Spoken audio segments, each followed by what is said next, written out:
What's going on, faithful? Welcome back to the Gilded Gang podcast. I haven't posted in a little while, but had to jump on because I can't believe it. But we are already just a week away from the vets reporting to training camp. The rookies came in yesterday and got their work going. And now we got the vets coming in next week. So, a week from yesterday is that timeline. So, as most of you probably already know from different Niners channels, and just Niners Twitter, etc., that the things are picking up, right? The vets are about to report next week, so that'll be really exciting. So I thought this was a really good time to do a little bit of a recap about who we drafted and some of the camp battles, right? So I just want to kind of go through some of those guys again, because to be honest with you, I haven't looked at some of these names in its entirety in a little while. So guys came into OTAs, guys were at mini camps, and so some guys really impressed, right? We talked about Jair Brown. We talked about different guys that could be stepping up. We talked about undrafted guys. And so I just wanted to get right into it and kind of show you guys that list again. And honestly, it's a good reminder for me as well, because we did end up drafting a lot of guys. And so, as I've mentioned in previous episodes, I don't know how many of these guys are actually going to make the squad. And that's why preseason is always a really interesting time. I think a lot of the casual fans, and again, no, I don't mean to be disparaging in any way, disrespectful, but I just feel like this is a time where casual fans might say, hey, it's preseason. They don't really matter. The games don't count. I'm going to check out until regular season, right? Or until fantasy starts. Hey, that's cool. But for me, I'm a big fan of it just for the simple fact that, like I've said before in previous episodes, I love the scouting aspect of the game. I love analyzing talent. And I just like to see guys compete because although it may not mean anything in the standings, it means a hell of a lot to those guys getting in there in those games, whether it's first, second, third, fourth string, and they're trying to make the team. They're trying to make the squad. So when you see guys, you see a gunner just go all out on special teams, he's trying to make the team. He might be one of the gunners that gets a spot over someone else that was on the team last year that was a backup that just so happens to maybe not be putting in that same level of effort and hunger as this young guy coming in trying to prove himself. So I really enjoy special teams for that aspect. So I'm going to be watching it, and I look forward to breaking it down and breaking each matchup down, breaking down what I like, what I didn't like, and just breaking down how these battles are taking shape and what I think are positions that are really going to have some tight battles. And one position in particular, as we look at some of these draft picks here, that second name right there to me, Ronnie Bell, that's going to be really interesting just because I don't know how this guy can make the team over someone like Danny Gray. But at the same time, I feel like Danny Gray's kind of getting forgotten in all of this, right? I think that his star was a little bit brighter, so to speak, earlier on when we first drafted him. And I think since then I feel like there just hasn't been enough talk about his work even on special teams or when he's gotten a chance here and there. Even though they've been few and far between, right? But he's gotten some snaps. So I just I have a hard time seeing it, but so that's an interesting one to me because if Ronnie can show the kind of speed that he showed at Michigan, that gets really interesting too because they're both speed guys. But I'm looking to see which guy can show different facets of their game and what makes them a more versatile piece. Because like I said, if you can't make this team as a fourth receiver or maybe even a fifth receiver, who knows? Kyle sometimes keeps an extra receiver, and then he likes to stash two or three on the practice squad. But if you can't show some of the that ability to be able to like I said, play some special teams and have that aggressive nature and be able to tackle. I mean, and this is kind of a different position, but once upon a time, Terrell Davis was a guy who wasn't supposed to become anything really special for the Broncos, and the way he showed out was this guy was just making big plays from the jump on special teams. And so when a coach sees that kind of desire, that kind of speed, it just that game speed, I think it just goes such a long way. So Ronnie, if he's gonna make this team, he's got to show up in different ways other than just being a pass catcher. Again, improving your blocking, maybe getting stronger after the draft. We heard plenty of stories about some of the things that like Brock needed to work. Brock Purdy needed to work on so many things after the draft. He was picked last, and apparently he did a lot of work right after the draft to get better, to kind of refine some of his skills, maybe not necessarily get stronger because he's already a big kid, but for him, it was, maybe having better accuracy on the move, just have a little bit more zip on the ball, little things that just made him that much better so that when he came in, when someone went down to injury, he was much sharper than his last snap at Iowa State. So that's what I'm looking for is I mean, it's a small amount of time, but it's also several months since the last snap of Ronnie Bell's career at Michigan. So that's one name to watch. Ronnie Bell, really interested to see what he does during training camp and obviously during preseason. And then a few other names here. Again, I'm a big Braden Willis guy. So for me, of the two tight ends we drafted, and I know we took Cameron Latu earlier, I just really like Braden Willis as an athlete. He reminds me a lot of Delaney Walker, only more dynamic. And I feel like, Delaney early in his career, he was kind of this nice piece where he's a bit undersized, especially compared to Vernon, back then, but it was a guy who just on game day just jumped off the tape, just jumped off the screen and had put on some good tape and had the ability to make some nice plays, make some plays on special teams. He had a nice little short area burst. And then he just, his hands started to improve over time. And so he was a guy that you realized could be a weapon. And I just remember him just being so good at those wheel routes. They'd put Delaney out a lot, honestly, very similar to what Kyle Juszczyk does, which is just kind of go in on those wheel routes and sometimes almost play that backup tight end role, which I think, again, Braden Willis is a really interesting dynamic athlete. And I think that twitchiness, that short area burst, and then making sure that he's catching everything comes his way. He's really interesting to me. So those are the two names thus far for me, Ronnie Bell and then Braden Willis as that backup tight end spot. Because let's be honest, Dwelly is another guy who's kind of, sort of fallen out of favor as well. I mean, I think that Kyle really likes him and the team really respects the work that he's done when he's come in. But I think if they can upgrade that and have a guy that's not necessarily like George, because George is a unicorn, really. I mean, the guy that can block like that, and a guy that can catch the ball and then run a 4.5 at his size. I mean, you're just not going to see that. And really, in the history of the game, he's just one of the greatest to ever be able to do that in that combination as just such a powerful blocker and then just such a dynamic pass catcher.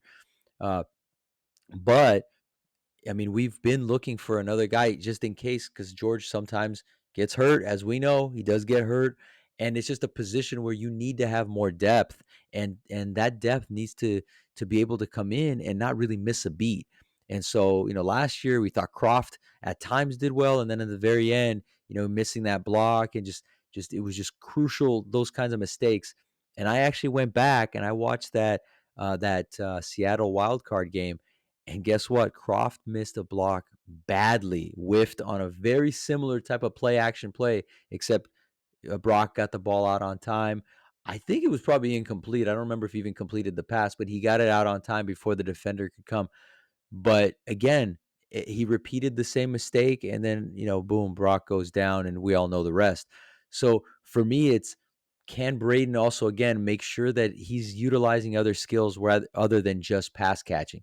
Is he being a refined, aggressive blocker, just engaged constantly? And then again, showing that he's put in some work as well after the draft to continue to improve his craft. So those three guys right there, Ronnie Bell, right? We got Ronnie Bell and Braden Willis.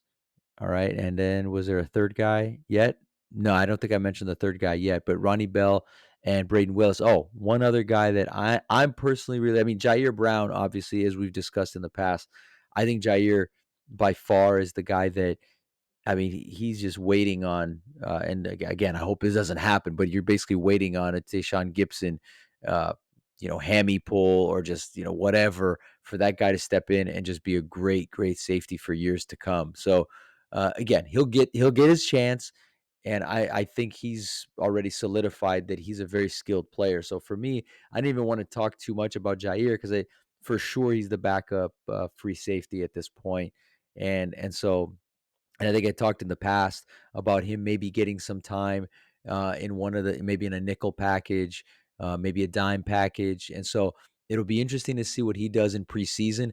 But for me, he's still a safety. I absolutely see that he's a long term starting safety in our backfield, right, in our defensive backfield. So I didn't even want to bring him up because I think that's not much of a battle. I think he's just definitely he makes the team, and he will be a backup safety to start because again of the great work that Gibson and obviously Hufanga had last year, Pro Bowler. So again, those guys are going to be the incumbent starters.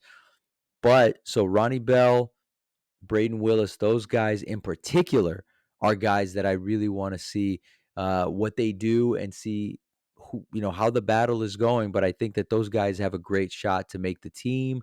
And outside of that, I mean, obviously Moody is on there, but looking at this list here, I'm interested to see what Luter does. Luter is a really interesting guy. So Daryl Luter Jr., again, kind of that Kwan Williams type of replacement guy, but I also see a little bit more of a Eman Mosley type of replacement because once we lost Mosley, that kind of did leave a little bit of a hole there, even though we signed another corner, the corner out of the Falcons, Gibson. So I don't think necessarily this is a guy who's going to uh, be that guy to come in on nickel because we got other guys too that can do that. Obviously, Demo Lenore, Sam Womack, but it's just another dude that can come in and show what he's got on special teams, and just make sure that he puts on some really good tape. So Luter's a really interesting one, just as a depth piece to that defensive backfield because we did lose Eman Mosley right to free agency. So that's a really interesting one. But outside of these guys, I mean, I know a lot of chatter about someone like D Winters, very quick guy, linebacker we took late. And obviously the big one too is the Georgia DN Robert Beal Jr., a guy that really got overshadowed, right? Jalen Carter and all those other great Bulldog defenders along that defensive line for the, back-to-back national championship winners in Georgia. So kind of an interesting one because he got overshadowed, but I like the tape that I saw. So I think it'll be interesting to see how that D line shakes out because there's just so many guys, right? There's so many, we got Kerry Hyder, we got all these different guys that are coming in. I know we signed another D lineman recently. So it's just as far as D ends go, Cleveland Farrell, all these different guys. I don't know where he would fit in, and he was an early pick, right? So it would be kind of strange to kind of see him not make the team as the first pick that we made in this past draft. So, but I just want to see him play because whether he makes the team or not, again, practice squad and all this kind of stuff. I think he makes the team. I don't know who gets bumped out, but I think he makes the team because I don't see Kyle and John drafting a guy that early and he wouldn't even make the team. And I still think there's enough raw talent there, raw skills, that good burst that I think those guys are just intrigued by that a lot. And let's be really honest. I don't think that Jackson is completely, 100% the guy there as the other bookend defensive end, as I like to say, opposite of Bosa. So it's going to be really interesting because I think that's an interesting battle. See if Robert Beal Jr. can push Jackson a little more, right? Like as I think if he can do that, if he can push the big USC D lineman, D end, it's going to make for some great competition. So that'll be really interesting to see. And so again, Ronnie Bell, very good speed guy. See if he can push Danny Gray. Not Cameron Latu, but Braden Willis is a guy that I'm a little more interested to see what he does. And again, obviously Latu will be in the mix because he was picked earlier. But Braden Willis is just a guy that reminds me, like I said, a lot of maybe almost like a Delaney Walker, only a little bit more burst. So I really like his work and his tape.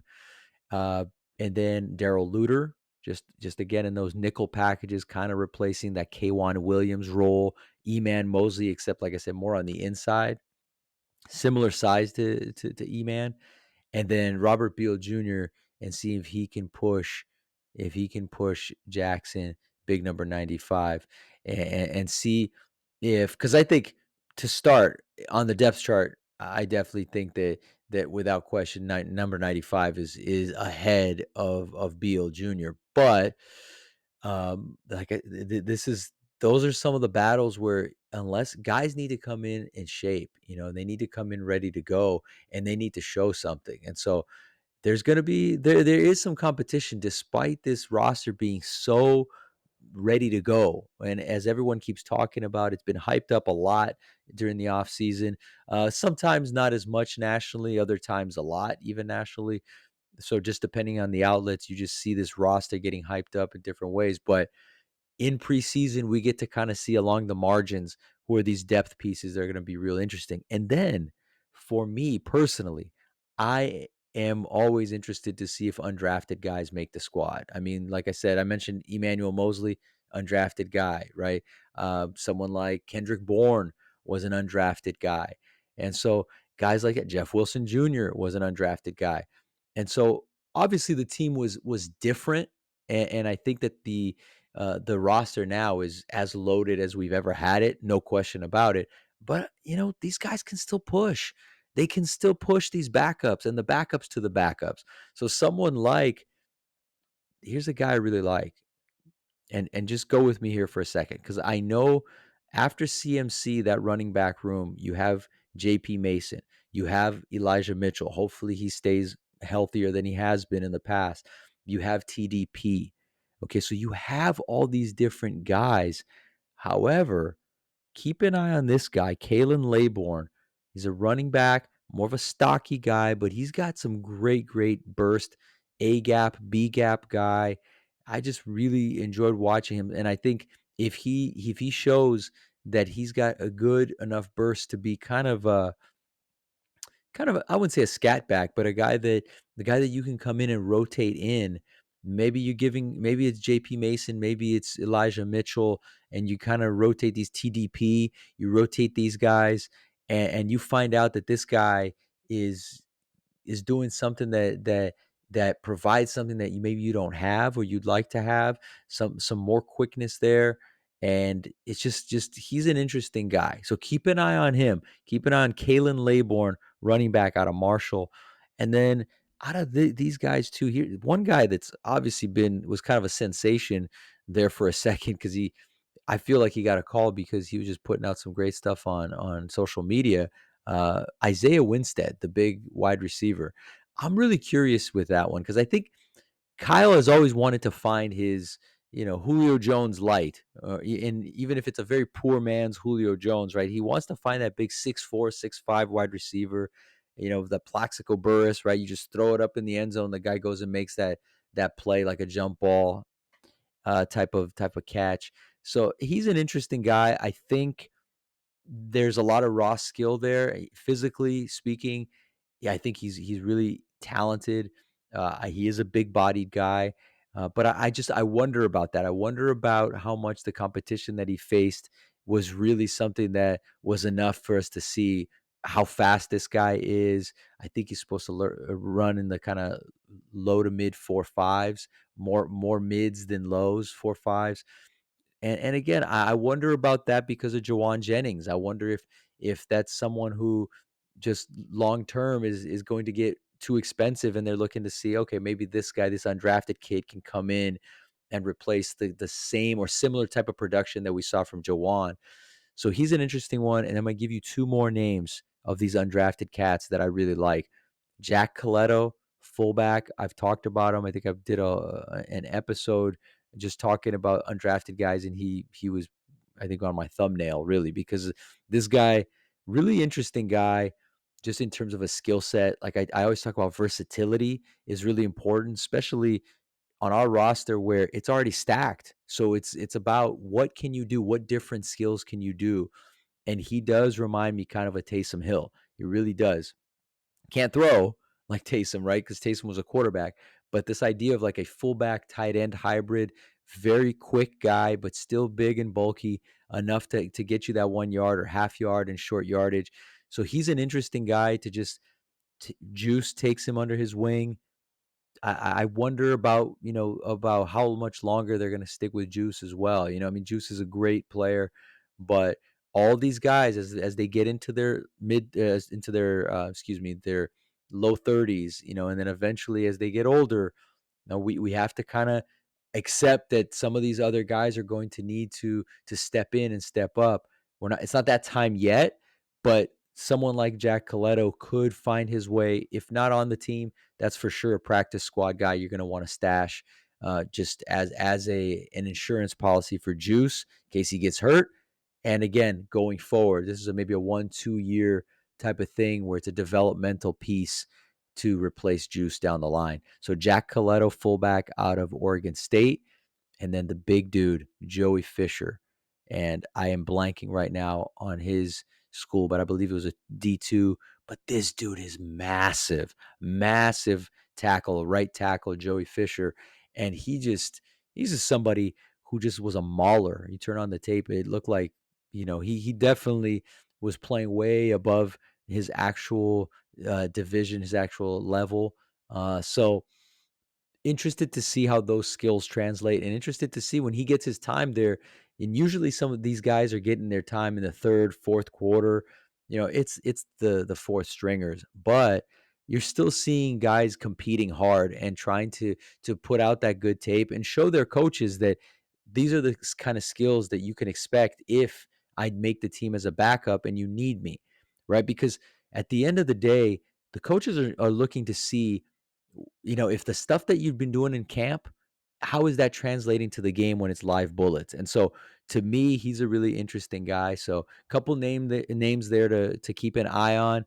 And I just want to continue to bring you guys some great content. Make sure to like and subscribe. I really appreciate that. I really appreciate the support, and I'm going to continue to work to bring you more content more often.